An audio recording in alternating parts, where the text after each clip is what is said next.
长城喜峰口，面对日军铃木、福固2个旅团，一波又一波的轮番冲击，万福林的第53军眼看顶不住了。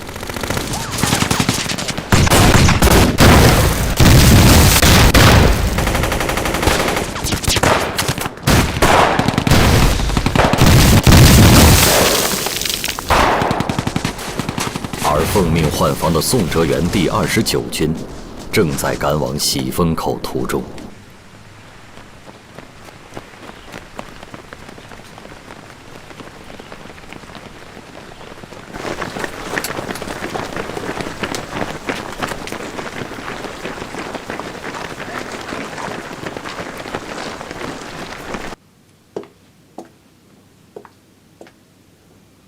今日中に必ず気泡港ロバ山高地を占領せよ。暗くなる前に取れなかったら。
里全是弹药，全给我炸了！是。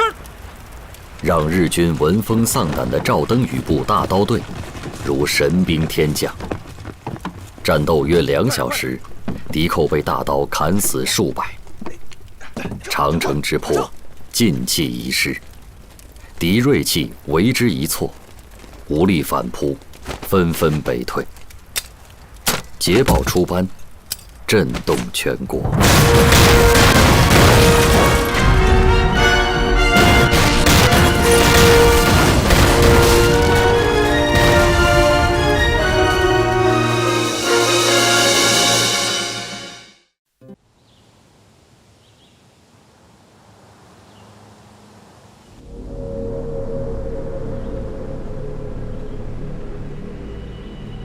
あなた、お食事です。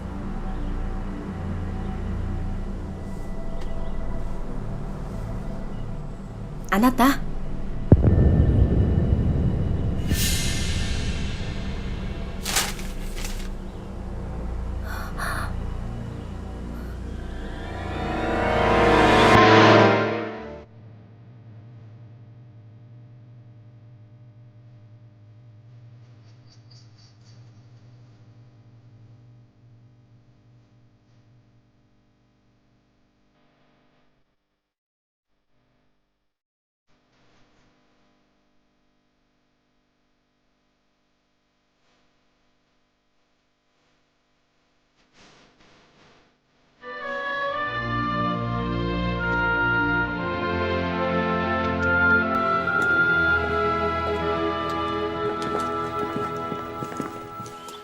景之啊，我们的国策还是让位必先安内。眼下剿共的任务依然很严重啊！我日风声无数，北平的事宜只能够全权的交给你了。记住，在坚决抵抗的同时，要做到积极交涉。这是以我们国家现在的国力对付强敌外辱的一种策略。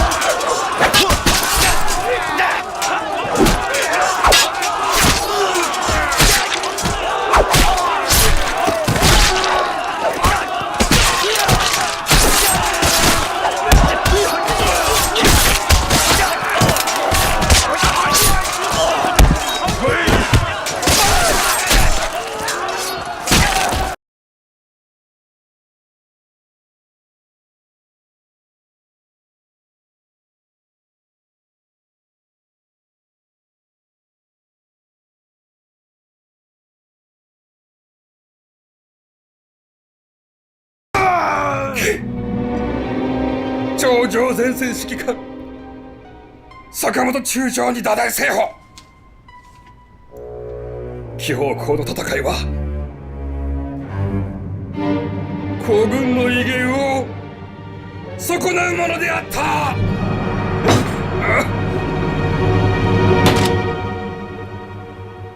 ひどい文句だ。前線に来てみよう。ここまで言われるのか。入れ。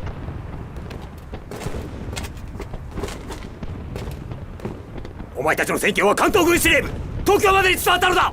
申し訳ありません。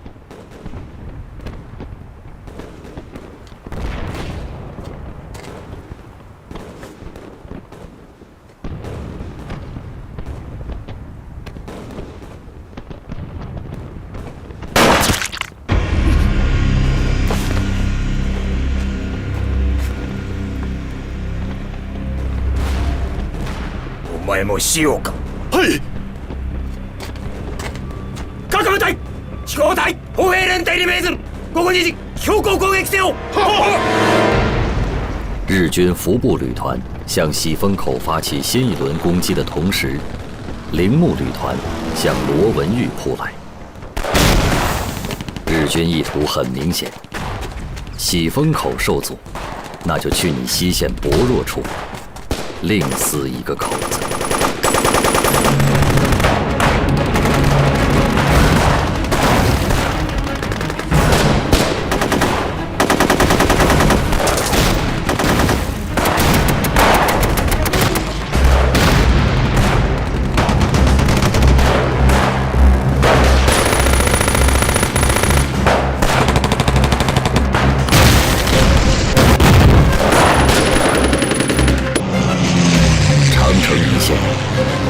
关口都弥漫在炮火硝烟中。我守关将士上下用命，合力同心。第29军在喜峰口大刀喋血，第17军在古北口南天门舍命搏杀，第32军在冷口激战震撼，刀光剑影，战局百炼。日军挥师滦东，日军攻陷冷口，日军猛攻喜峰口，战斗僵持不下。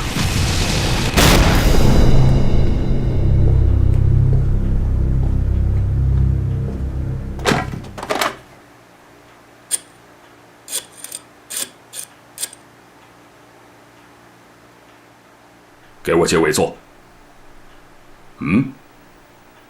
好，我等着。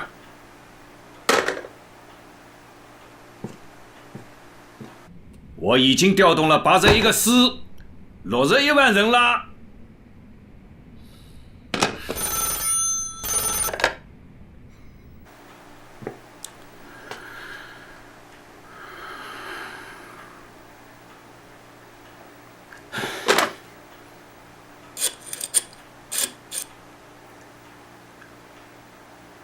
给我接尾座。什么？5部电话都在用。好吧。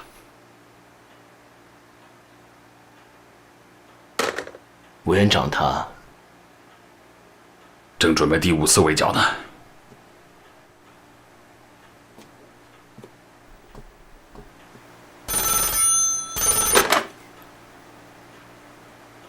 委座。兵法所言，实敌备之，强敌避之，就是教你们在强敌面前如何备之避之，而避免小敌自坚、大敌自轻焉的严重后果。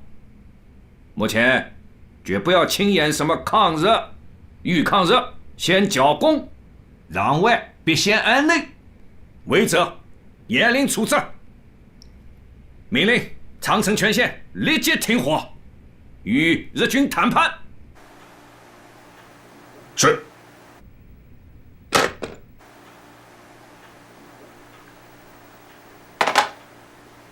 委员长什么意思？命令长城全线停火，后撤，和日军谈判。撤退？为什么撤退？从军事上讲，日本人已经没有了进攻的能力。现在只要我们坚持，撤退的应该是他们。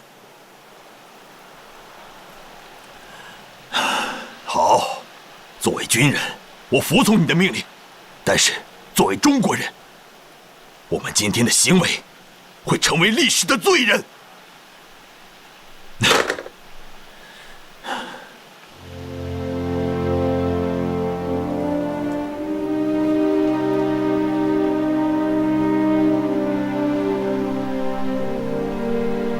命令，撤出阵地。是。长城抗战坚持了3个月，终因蒋介石的一道撤令而告终。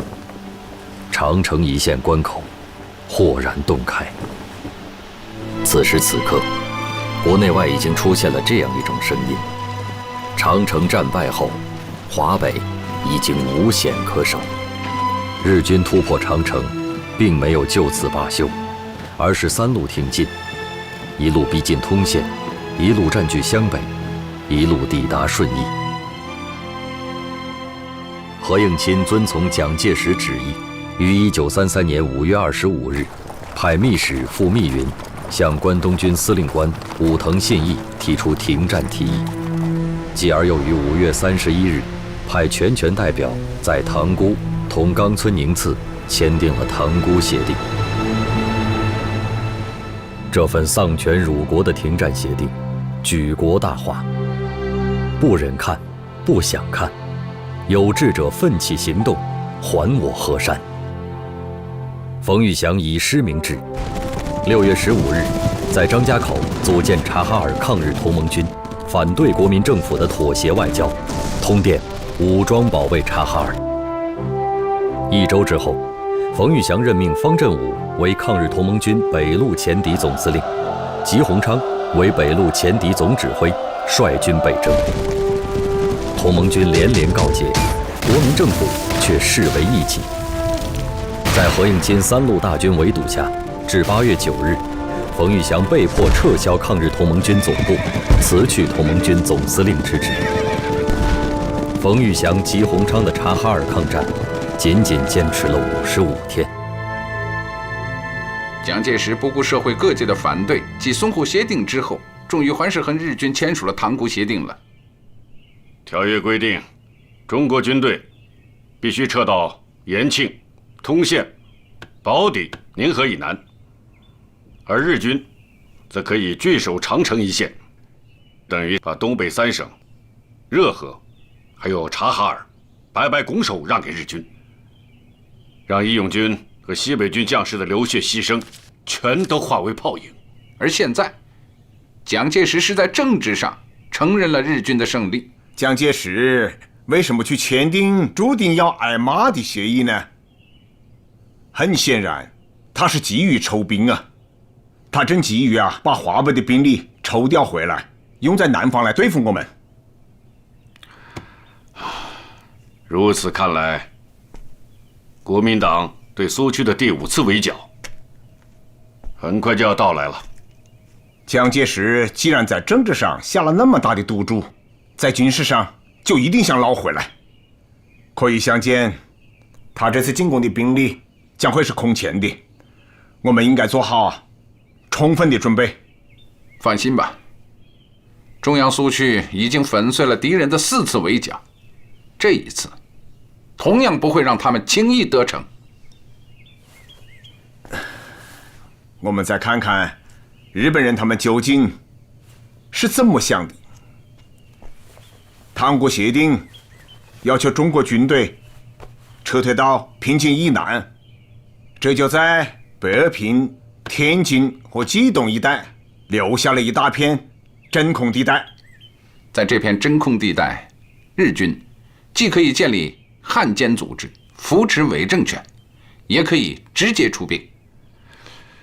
平津是华北的门户，一旦被日军控制了这里，华北的大门就立刻被打开了，形势十分凶险。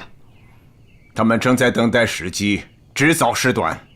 他们正在谋划要把华北变成第2个伪满洲国，企图进一步地侵吞我们整个中国。さらに大事なことは、東進鉄道問題の紛糾により、ソ連が絶え間なくウラジオストックに兵を増やし続けております。あなたの考えはいかがですか？私はこれらはいずれも大したことではないと考えます。今最も大事なのは占領した地域の管理を強化し、満州国をしっかりと立ち上げることでございます。満州を河北効力の後ろ盾とし。わかりました。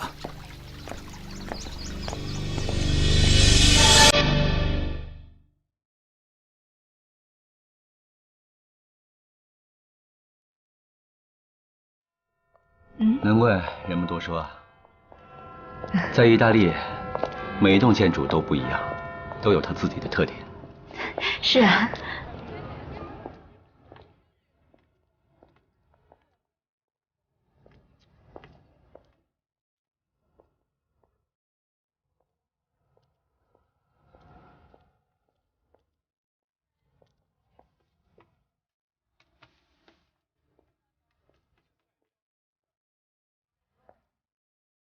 Mr. Zhang. Hi. My friend. Ida. Hi. Ciao. 你好。Ciao. Marshal Zhang, my dad would like to invite you and your wife over for dinner. We have already prepared the car. OK。小梅，我还是不去了，你跟大姐去吧，我回去照顾孩子。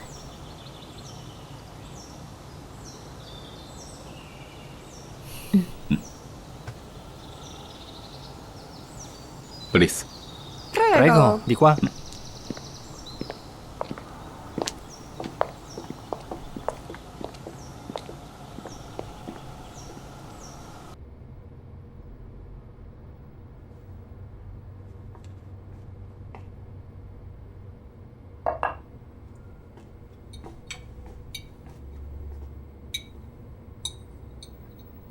阿拉萨鲁的。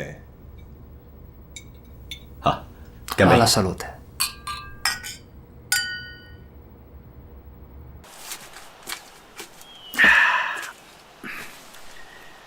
尊敬的塞克特先生，你的中国陆军改革建议书我看过了，其中就军队的训练和军官的培养、武器装备的购置以及大总兵的建设等各方面的意见非常详细。Sehen Sie mich wirklich so, Mr. Chong？我跟你这么讲，只要我们能够实现这个计划的50%，就可以把日本人赶进大海。但是我需要你的帮助。Wollen Sie mir sagen, dass ich nicht schon genug erzählt hätte？我是讲，希望你能够做我的顾问，就像我的几三人一样。General John, wenn ich nicht in der Lage bin, Ihren Wunsch zu erfüllen, ich vertraue darauf, dies wird nicht unsere Freundschaft verletzen. 当然不会了。可是你要是做我的顾问，那就会加深我们的友谊。Ich brauche etwas Zeit zum 我需要时 Überlegen. 间考虑一下。好， Na gut, 那你就在这里多 dann 住些 bleiben 时 Sie 间 doch 吧。 noch ein paar Tage. Nein, ich muss gehen. Ich muss zurück nach Deutschland. Ich kann dies nur dort 回到 tun. 德国去考虑。请。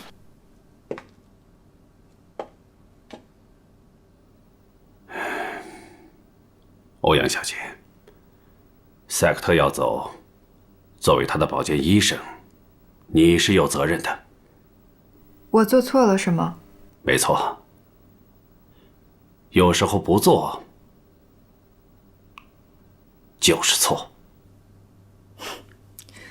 我真的不知道我错在哪儿。有一句老话说得好啊，留恋一个地方，往往是想念那儿的一个人。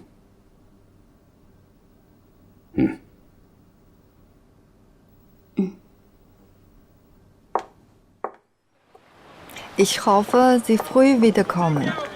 Ja, es könnte lange dauern. Trotzdem hoffe ich sehr, dass ich eines Tages wieder zurückkehren kann. Herr Segt, gute Reise. Vielen Dank. Es war sehr freundlich von Ihnen, mich zu verabschieden. Sehr gerne. Jederzeit. Danke. Auf Danke. Wiedersehen. 我去送送他。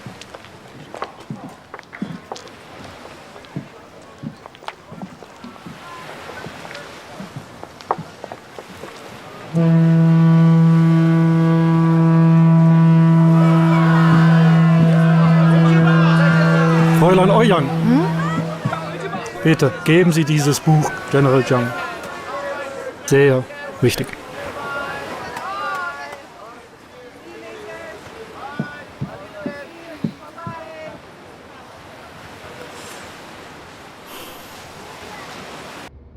我刚要下船，塞克特拉住我，小声说：“还有一件事情，请你转告蒋先生，中国和日本的仗一定要打下去。破译敌人的电报是获得情报的重要手段，你们要成立专门机关。这一点，他也帮不上什么忙，但是，他可以推荐一个人。”校长，这个人我已经查过了，他是个美国人，全名叫赫伯特·亚德利。他在第一次世界大战中破译了上万条敌人的电报密码，后来他还写了一本书，叫《美国黑市》，这是他的个人资料。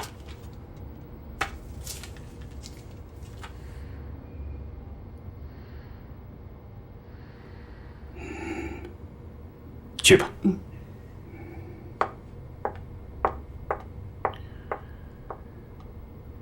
非常感谢我这个德国朋友啊。其实子文也和我提起过这件事，要尽快组建一支能够破译日本密码的专门机构。现在看来是时候了。这件事就交给你来办了。是，校长。哦，对了，校长，赛克特做顾问一事还没有消息吗？这件事还在谈，难度比较大。我急于想让他做我的军事顾问，就是想通过他能帮助我国民政府尽快的组建一支得势的机械化部队，来提高我们的国防。校长英明。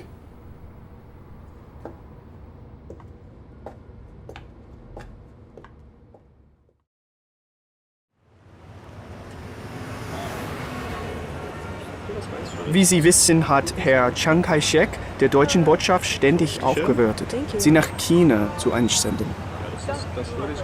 Aber aus der diplomatischen Position ist die deutsche Botschaft nicht einverstanden, weil wir bald ein Abkommen abschließen werden. Japan will es nicht, dass Deutschland zu nah zu Chiang Kai-sheks Regierung steht. Dieses Problem ist, Deutschland will auch nicht diesen großen chinesischen Markt für militärische Waffen verlieren. Mit allem Respekt, Herr Botschafter, ich muss Sie unterbrechen. Ja, China braucht deutsche Waffen. Aber was China noch mehr benötigt, sind die Fähigkeiten und Instrukteure aus Deutschland. Denn gerade jetzt befinden wir uns in einer militärischen Übung und Vorbereitungstraining für den Kampf. Wenn wir den Chinesen diese Dinge anbieten können, haben wir sie in der Hand. Wenn wir das nicht anbieten können, werden sie sich meiner Information nach an Frankreich wenden. Und wenn das passiert, haben wir China komplett verloren.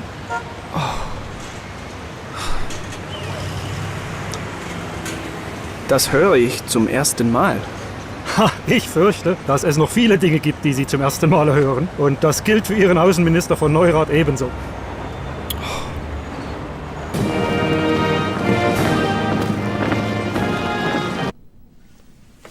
张将军，您的欧洲之旅终于得偿所愿。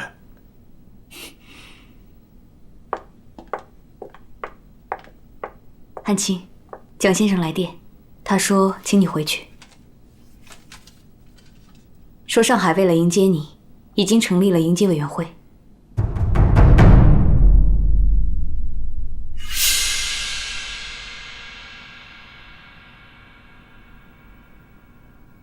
好，马上回国。张学良一行在游历了意大利、英国、德国后，于1934年1月8日，他们一行乘坐的福地伯爵号客轮停靠在了上海16铺码头。啊，宋先生，汉卿终于回来了啊！汉卿，林老，陈先生，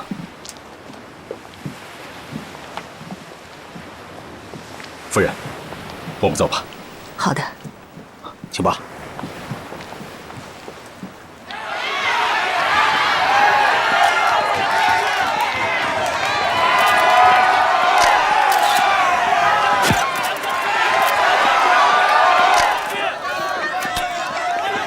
张学良先生，张学良先生，请你回答我一个问题，请你回答我一个问题。张经理说一下吧。学良，此次回国，是应蒋委员长之电召。本人是中国之国民，为中国而出国，为中国而回国，但求能尽国民之责任而已。学良此次赶赴欧洲考察，印象和感想颇深，实非片言所能尽的。张先生，我有一个问题，您此次回国有什么打算呢？学良此次回国，今后一切请旨，悉听命于中央，愿在蒋委员长的领导下，为国效力。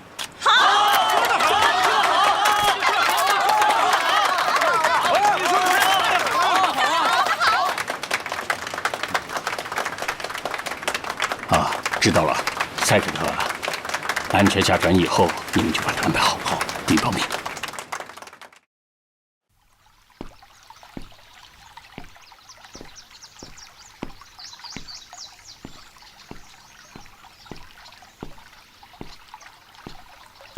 新しい武官長です。宮様、ご無沙汰をいたしております。ほどなく我々は王道楽土を作ります。本日は新しい町の計画図をお持ちいたしました。見せてください。はい。どうぞ。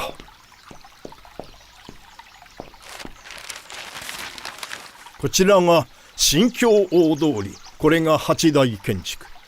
こちらは関東軍司令部、そしてこちらが後宮であります。よろしい。木をたくさん植えるように。満州を一つの手本として、亜州の他の地方にも広げればよい。シナも含めてな。はい。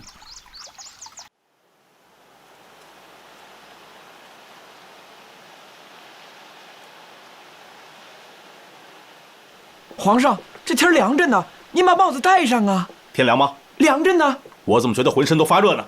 哎呦，皇上，您那是心里头暖和，你身子骨受不了啊！皇上，您戴上吧。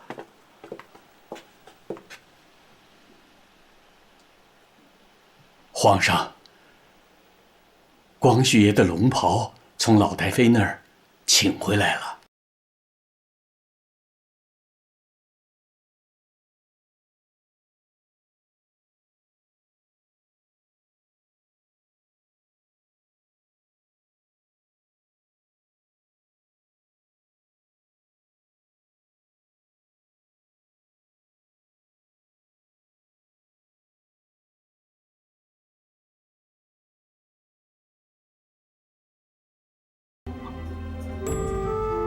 不穿我大清的龙袍，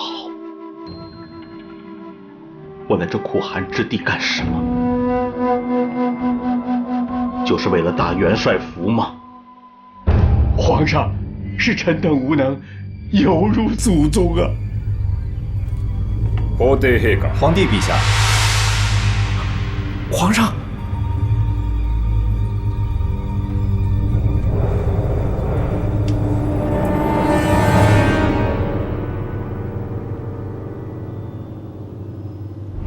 満州の習慣に鑑み、天や祖先に祈る時だけは竜の礼服を着用するのを認めるが、即位の時は必ず元帥の洋服を着用いただきたい。必須穿元帥服。失政でお望み通り即位なされ、皇帝と称され、一体何がご不満なのですか？皇上还有什么不满意的吗？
年号康德。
鲁迅先生，你身体好吗？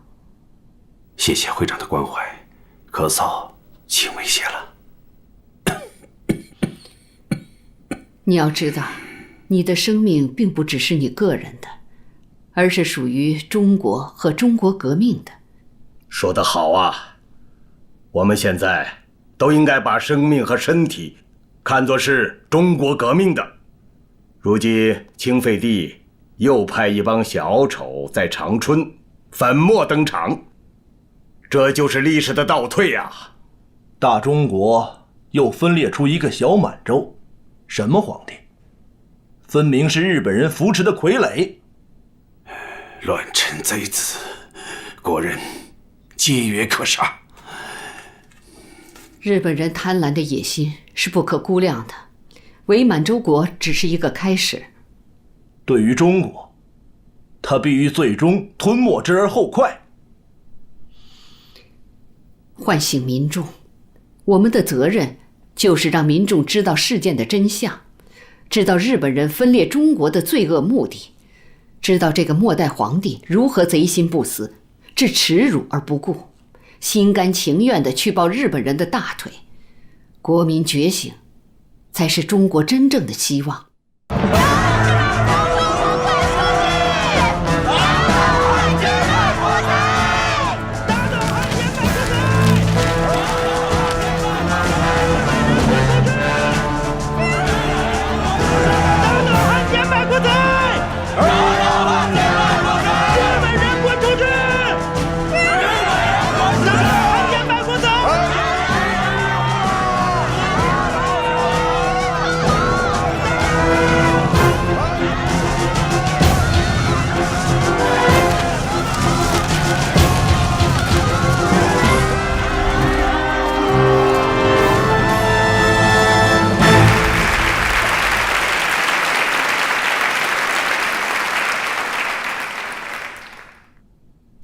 Zusammenfassen.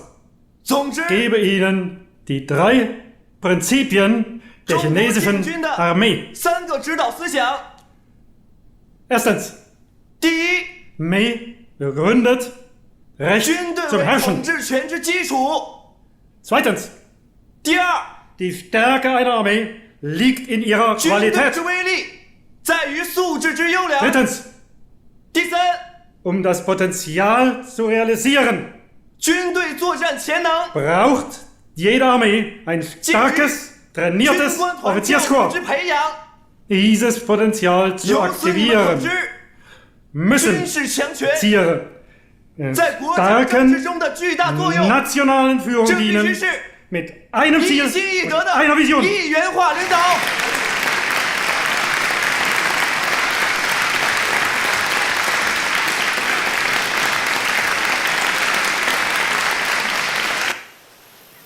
委员长，学良愿做您的侍从室主任，跟在您身边多学习。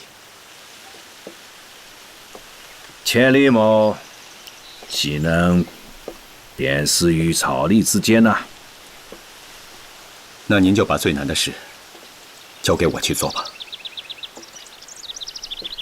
安庆，一个多事之秋，多的就是困难之事。请委员长示下，学良愿肝脑涂地，为委员长排忧解难。来到这个西吴，让我想起苏东坡写的一首关于杭州的一首诗啊：大千起灭一人离，未觉杭阴谁雌雄。历史的兴衰，往往也取决于一颗微不足道的尘埃啊。是啊，人莫过于一颗颗尘埃，而历史又都是由人来写的。你刚才说让我把最困难的事情交给你，你应该明白我的意思了吧？那东北的问题呢？共产党与之东北要困难得多。我相信你有这个能力，这是他人望尘莫及的。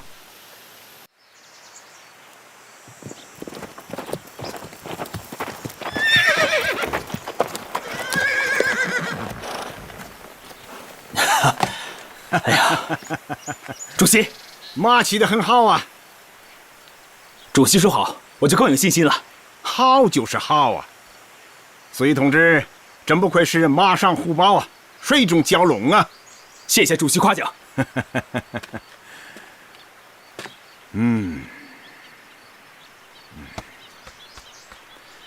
马祖地龙飞快呀，公如霹雳弦惊。了却苍生抗战时，赢得中华天下民啊！可怜白发生。哎，不能白发生啊！好一个不能白发生！主席，改得好啊！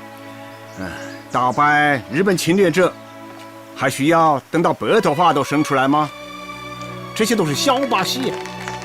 怎能比隋同志驰骋疆场，八面威风呢？啊，哪里，还要向主席多多学习啊！马上要出发了，来向主席道个别。看得出您心情好多了，身体也好多了，我们一直很惦念您啊。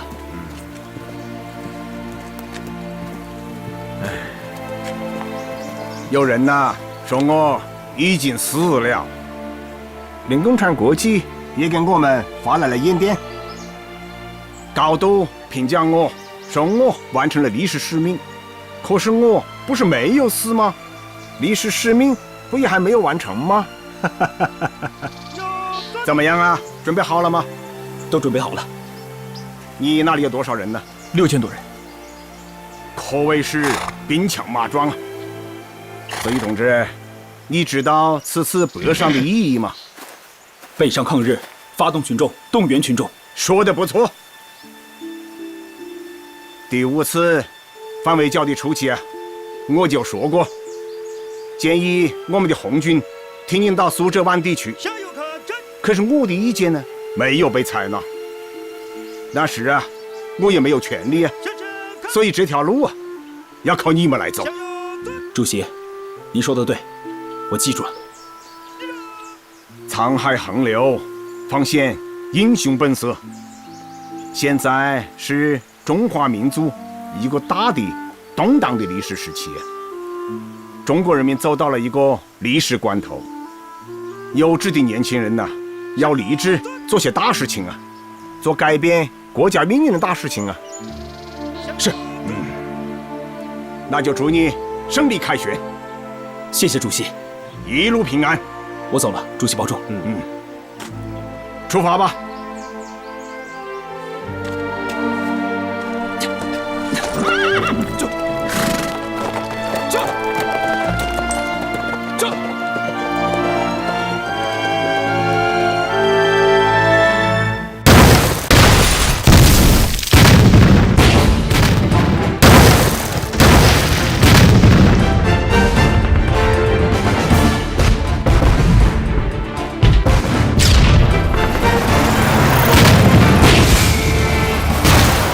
1933年9月至1934年10月，中央革命根据地红军的第5次反围剿作战，在博古等领导人实行军事冒险主义、军事保守主义的战略指导下，屡战失利，苏区日益缩小，形势日趋严重。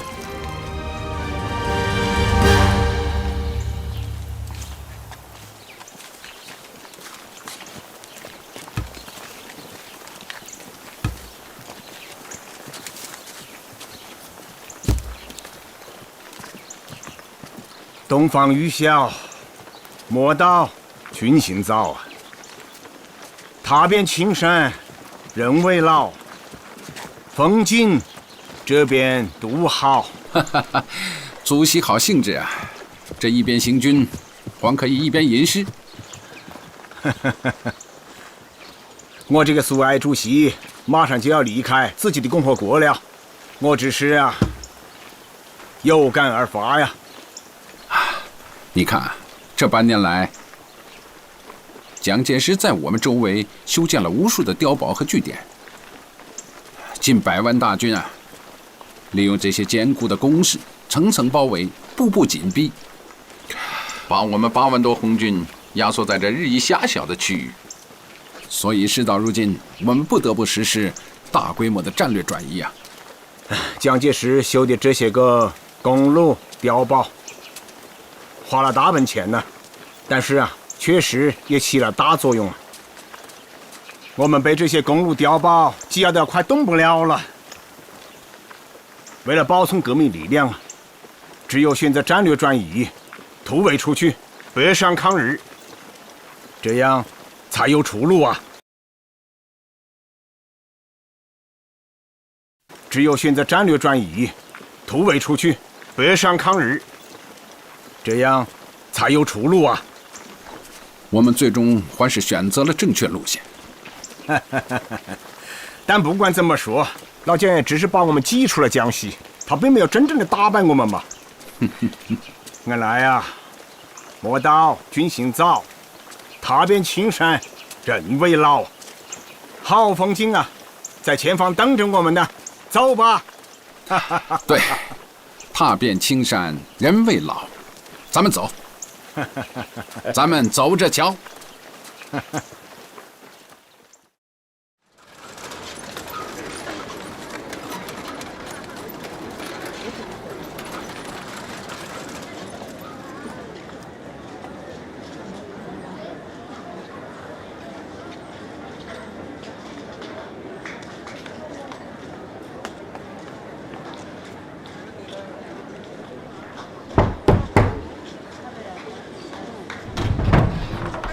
こんにちは。こんにちは。白浜英子さんのお宅ですか？ええ、あなたは？英子さんの友人地方衆と申します。いらっしゃいますか？わかりました。どうぞ。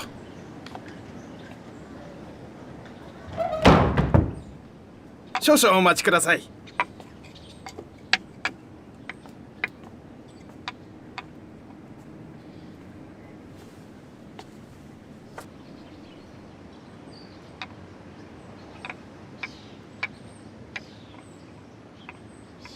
お嬢様、お客様です。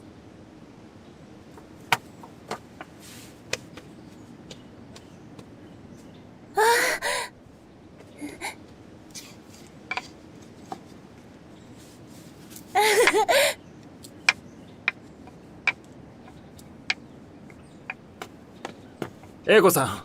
星くんじゃない。どうしたの？友達が上海に戻るのを神戸まで見送りに来たんだ。時間があったので君に会いに来た。ああ。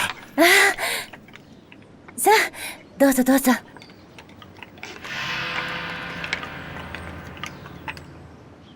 お父さん、お母さん、お客様です。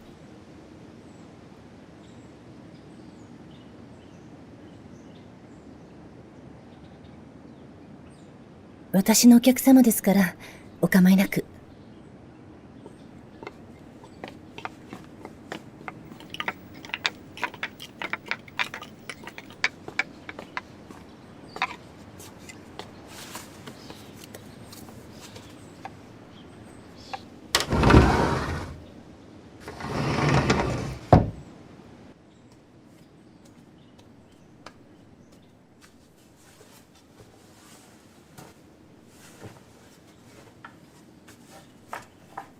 君にあげる。ありがとう。お母さん、ちょっと見に行って。英子。英子。英子。星くん、少し待ってて。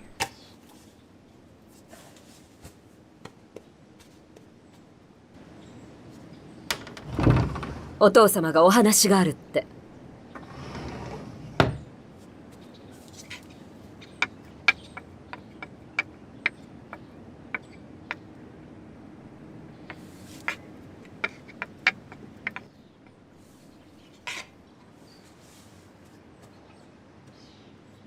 お母様、どうぞ。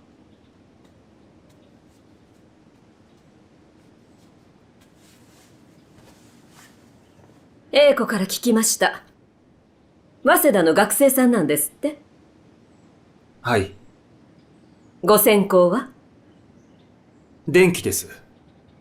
まあ、素晴らしいわね。中国からいらしたの？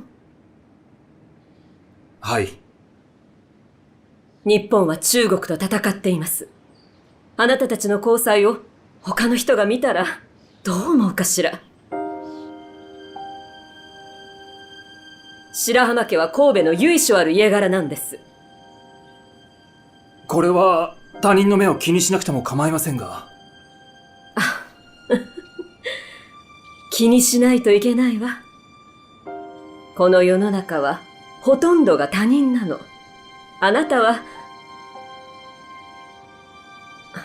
私たち家族も含めて少数の側なのよ。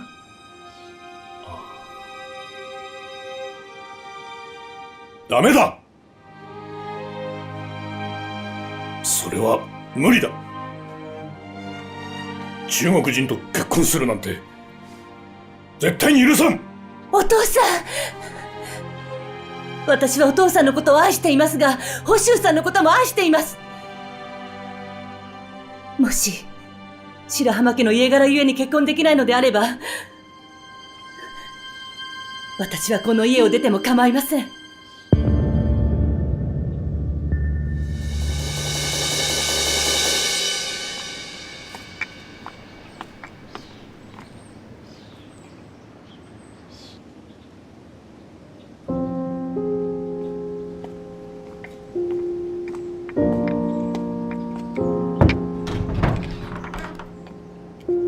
失礼いたします。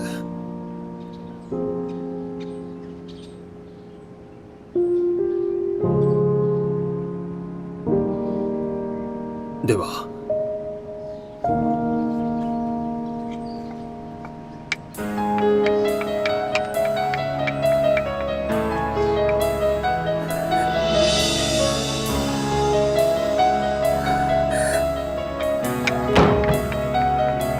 英子。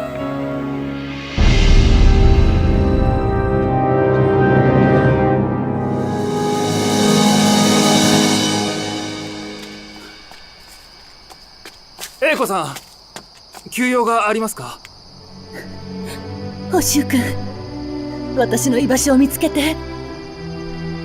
どうしたんだ、英子さん。家族と喧嘩したの。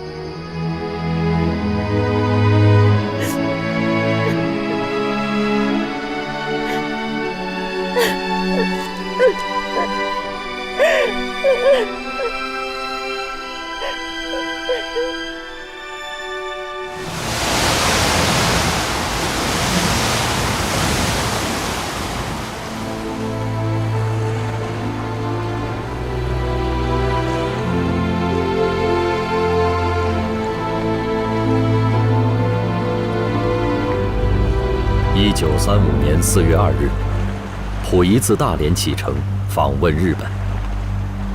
溥仪乘坐的日本天皇御用座舰“比瑞号”于4月6日抵达横滨。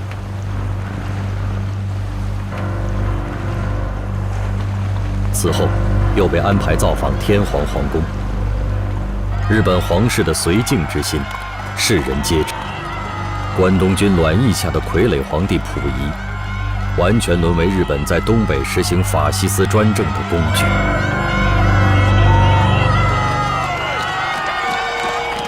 天皇裕仁的母亲打破常规，在后宫宴请了溥仪。这样的会见，在日本皇宫中是少见的，这让溥仪感激涕零。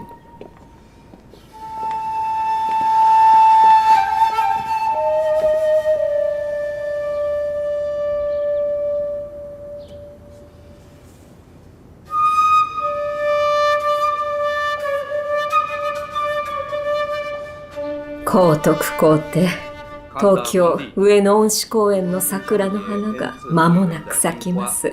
陛下にぜひご覧になっていただきたく存じます。多謝皇太后。皇太后様、ありがとうございます。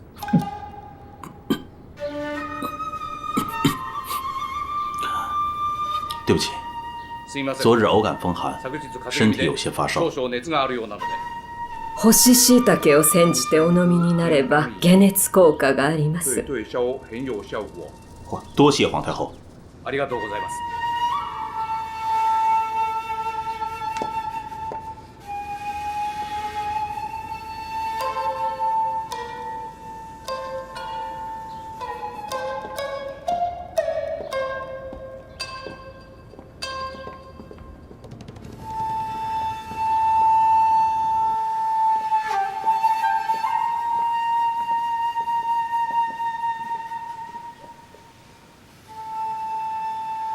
皇太后から干し椎茸です。中に皇太后直筆の煎じ法が書かれております。お帰りになり次第、ぜひお飲みくださいとのことです。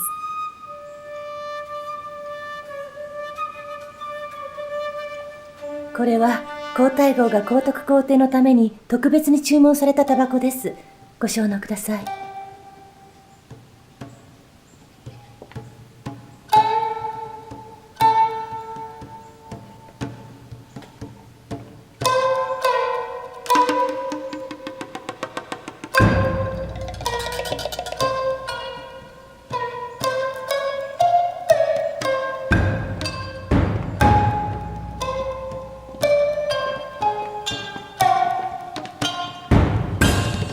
あの皇帝は関東軍を大変恐れていると聞いております。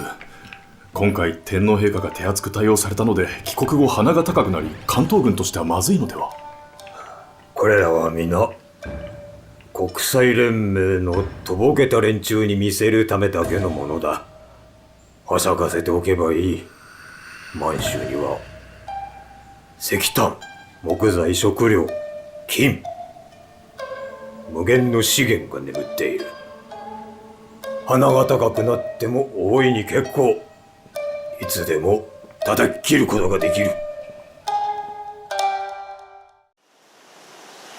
根据我们的原定计划，要在11月份向红军发起总攻，但现在他们确实已经实施了大规模的转移，突破了我们的包围圈。1934年10月10日，中共中央和红军总部从瑞金出发，率领红1、3、5、8、9军团，连同后方机关共86000人，进行战略转移，开始了悲壮的前途未卜的漫漫征程。头上是国民党飞机的狂轰滥炸，脚下是一路的崎岖坎坷。中国共产党领导的中央红军没有停下，进湘西，转贵州，渡乌江，夺遵义，4渡赤水河，巧渡金沙江，越五岭逶迤，跨乌蒙磅礴，过铁索寒桥，翻冰雪岷山，走过荒芜的草地，穿过泥泞的沼泽，他们跋涉了25000里，最终到达了陕北吴起镇。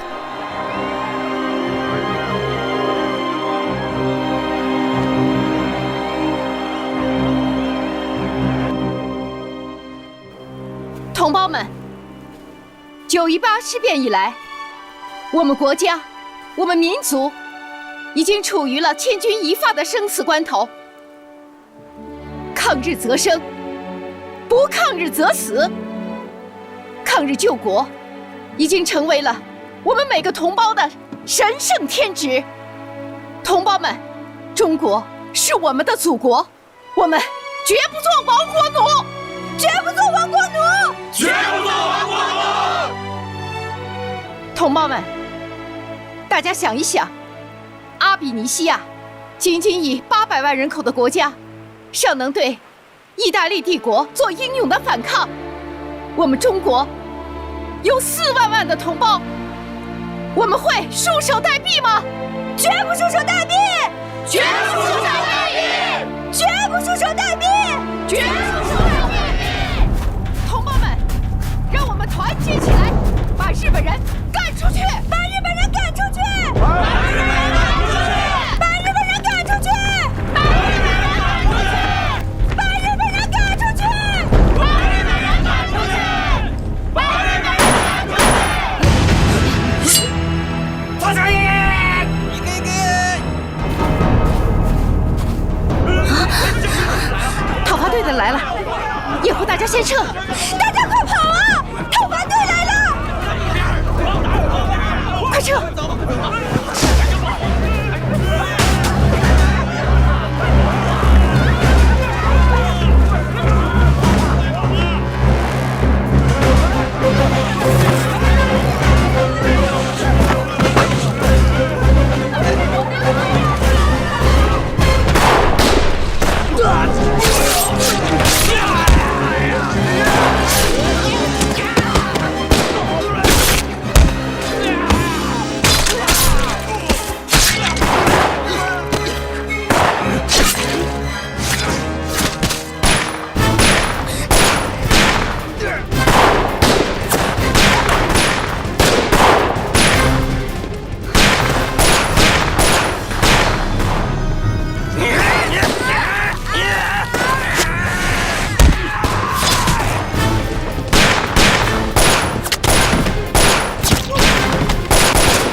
おい、今の2人が重要人物だ。1人が不良した。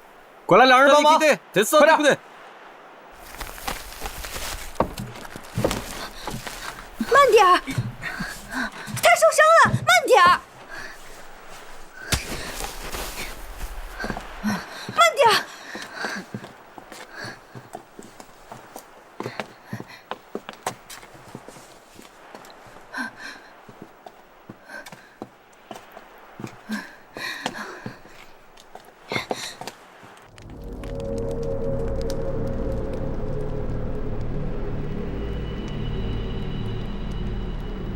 姓名。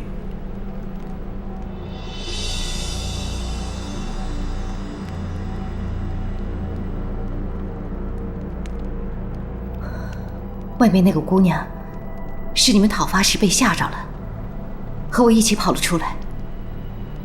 你们放了她。放了她，谁来照顾你？你们不放她，我什么都不会说。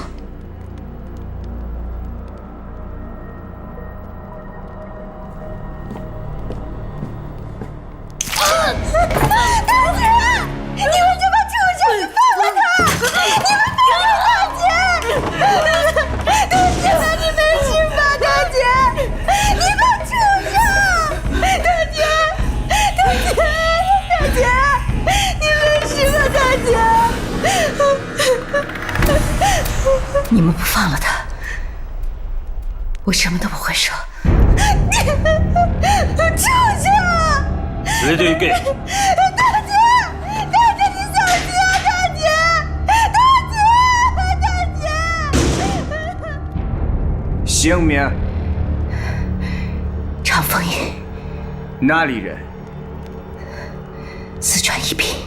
有没有参加共产党？没有。有没有参加赵尚志的部队？没有。有没有参加抵抗日本军的活动？有。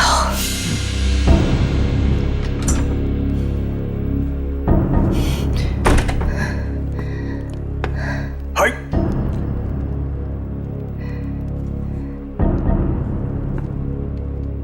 你为什么承认这一条？这需要隐瞒吗？你为什么要抵抗大日本皇军？这需要掩饰吗？我们是来解放你们的，是来帮助你们建立国家。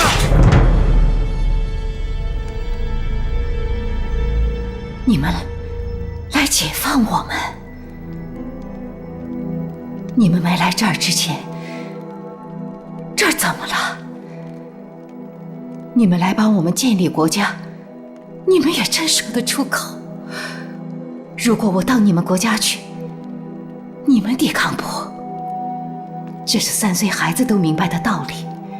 我不但要抵抗，我还要抵抗到底。我们一定会把你们赶出中国去。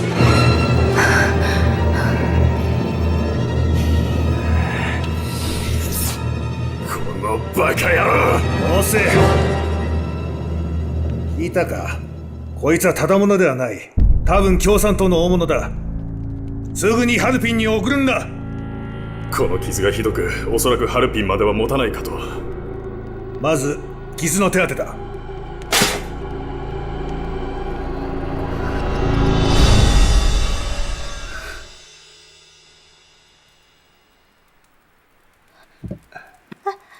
大夫，他醒了，你过来看看。哦，姐，慢点儿，慢点儿。哎，别动。来，慢点儿。没事。他们啊，让我给你治伤。谢谢。你知道他们为什么要医治你吗？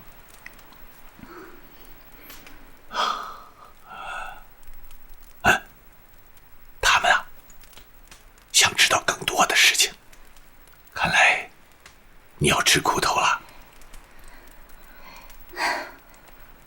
他们从我这儿什么也得不到。大你一定要医好我的病，我一定要逃出去，我还要和他们接着干。姐，来，打一针吧，啊！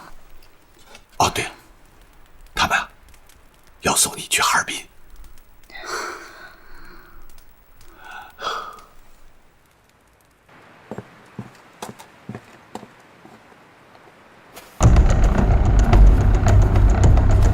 站住！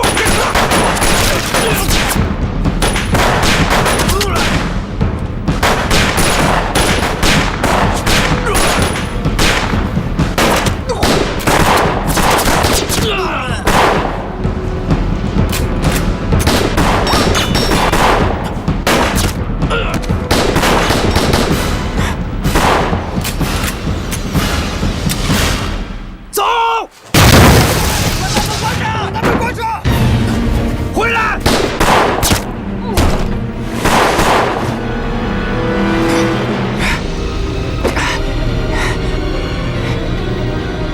手榴弹！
救人！是这。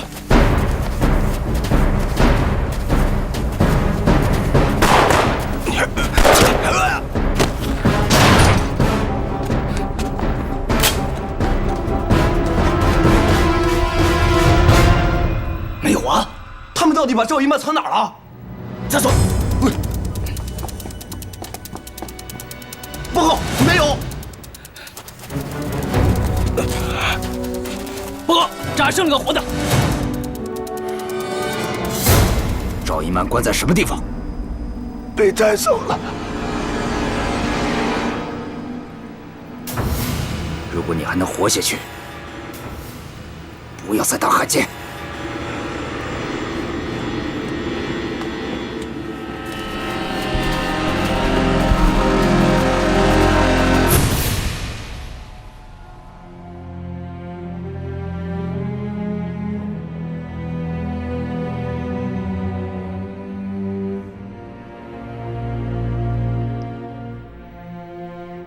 赵一曼，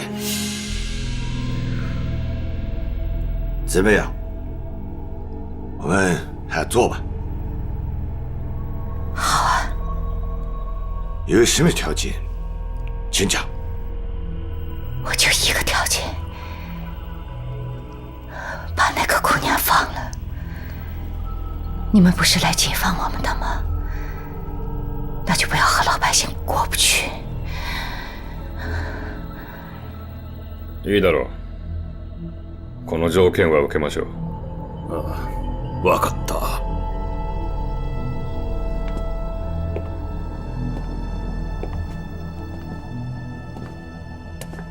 嘿，我当着你的面，现在就放了。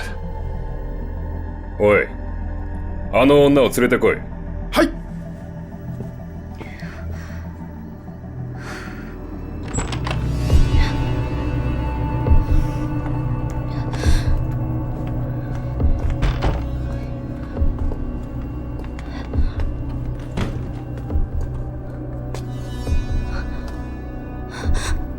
大姐，大姐，大姐，你没事吧？我没事。梅花，去吧，好好过日子。我不能扔下你，我不能扔下你一个人啊！听大姐的话，一定好好过，一定好好过日子。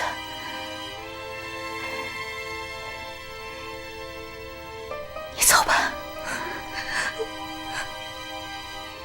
去吧，啊，大姐，回去吧，回去好好过。啊，我走了，走吧，你要保重我。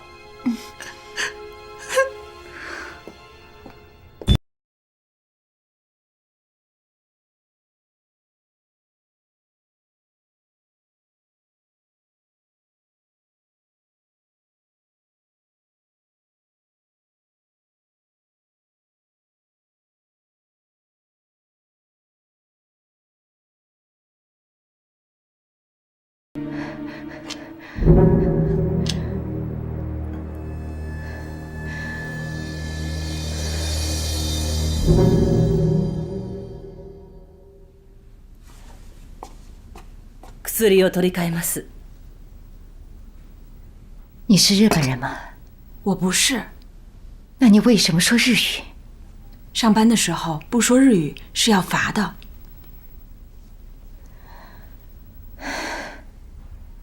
看来他们这是要灭族啊！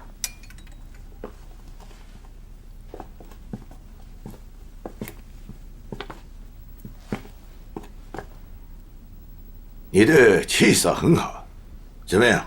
我们合作开始吧。好啊。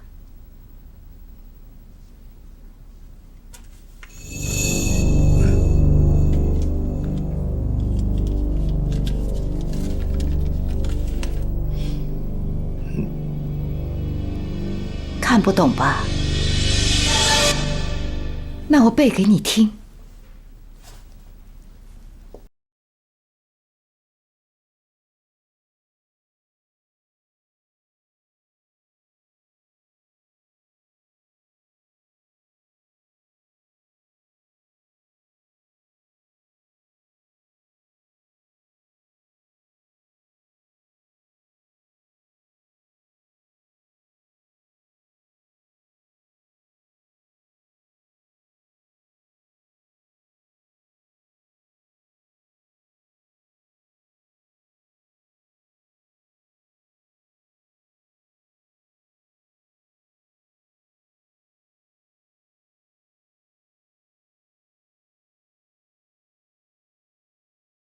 就核磁这些吗？难道这还不够吗？你不讲信用，有和强盗讲信用的吗？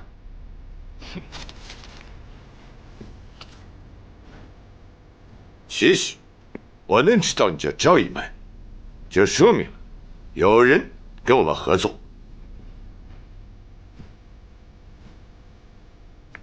而且我还了解很多。在我这儿，你不会再多听到一个字了。你要记住，我是很有耐心的。那好，那你就继续等吧。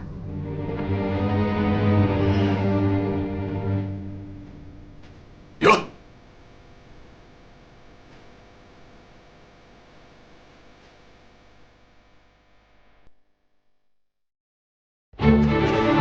自长城抗战以来，处在抗日最前沿的北平学生，看够了忍让、妥协、屈辱，看够了那一纸纸丧权辱国的协定。先是淞沪停战协定，后是塘沽协定。6月27日，签订了秦土协定。10天过后，国民政府接受了和美协定。华北之大，已经安放不下一张平静的书桌了。2个月后，平津15所大中学校联名向全国发出通电，反对防共自治，呼吁停止内战，一致对外。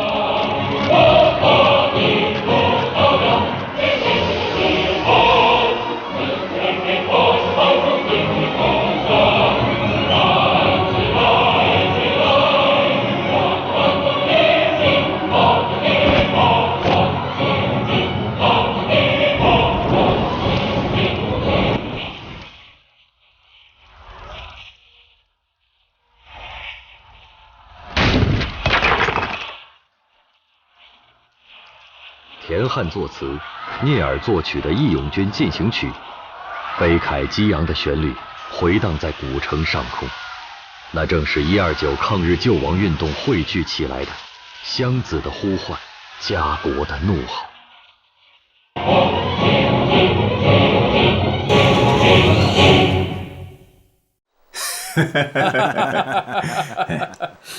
哎，老毛，你看，哎，好了啊，接一接。同志们，我们现在开一个政治局扩大会议。自从我们到达陕甘根据地以来，我们先后粉碎了国民党军的3次围剿，恢复了同共产国际中断了1年多的联系。可以说，中国革命摆脱了危机，走出了困境，一个新的革命年代到来了。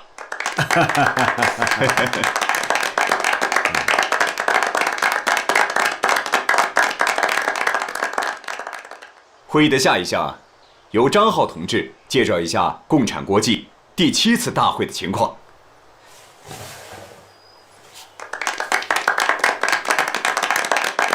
张浩同志，可能大家很多人都不认识。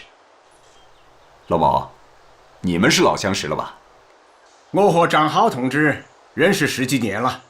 后来我知道张浩同志成为我们中共驻共产国际代表团的成员。张浩同志，请坐。啊，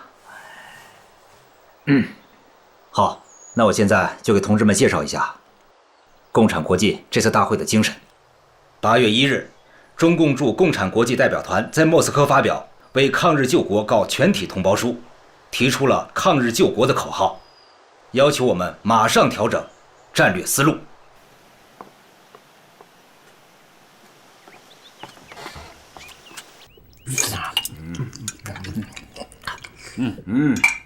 这个味道不错啊，大家多吃点啊。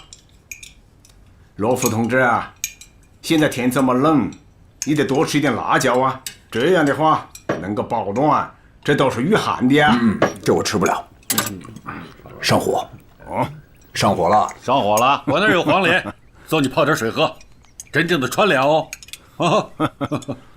朱老总，那么贵重的药材，受之有愧，君子不夺人之美啊。你这都已经好难当头了，还讲什么客气了？说什么呢？这么热闹。来，让朱老总说的对，保密。来，罗夫同志啊，现在呀，我们全国抗日必须要团结一切可以团结的力量。至于你这个好难当头啊，事事中药没准可以帮你去火啊，管它是什么东西呢，多吃多吃啊。毛泽东同志比喻很生动啊，很有道理。谢谢朱老总啊，那我就愧领了。哎呀，我送你了。你们说什么呢？乱七八糟的。林彪同志啊，这个会开得太有必要了。我们在遵义时只是解决了领导问题，把博古换了下来，让张闻天副总责，毛泽东也回到了领导岗位。面对复杂严峻的斗争形势，往后的路线方针都还没有确定啊。有毛泽东同志的领导，我相信前途一定是光明的。上午啊，我听了张浩同志的意见，很兴奋呐。我认为啊，我党应该抓住这个时机，团结一切可以团结的力量，包括张学良的东北军呐，都要尽快的联系，争取攻复顾南呐。我们应该尽快把建立统一战线的事提到我党的日程上来。不光是要团结工人、农民、知识分子，还要团结民族资产阶级。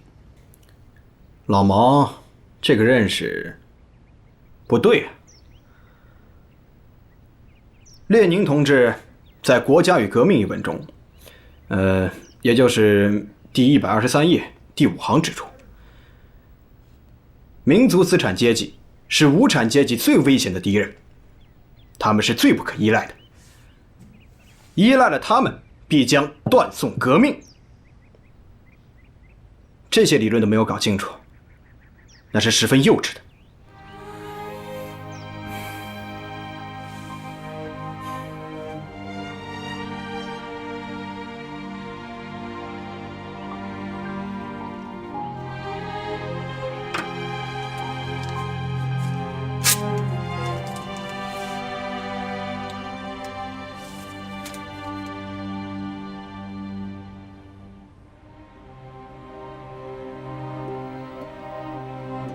好，今天的会就开到这儿，散会。好吧。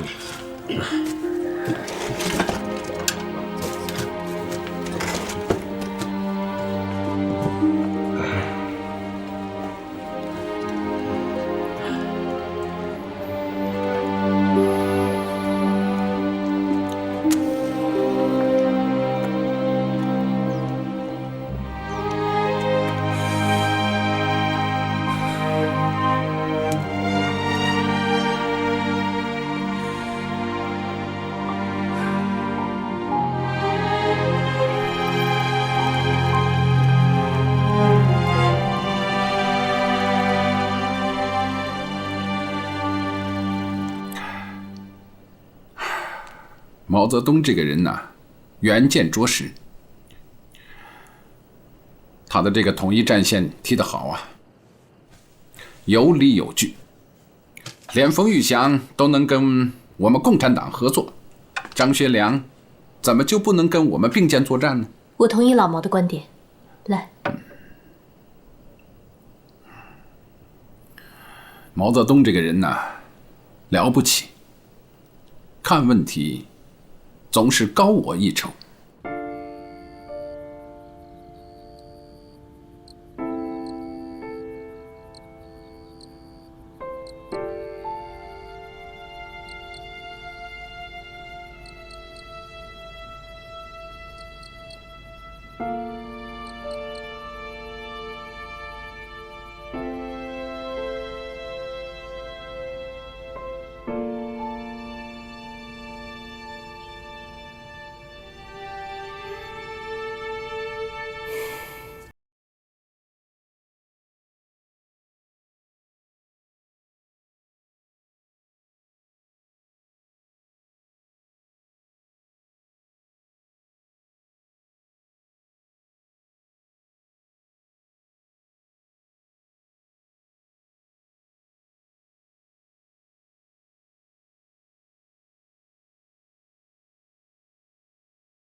怎么样？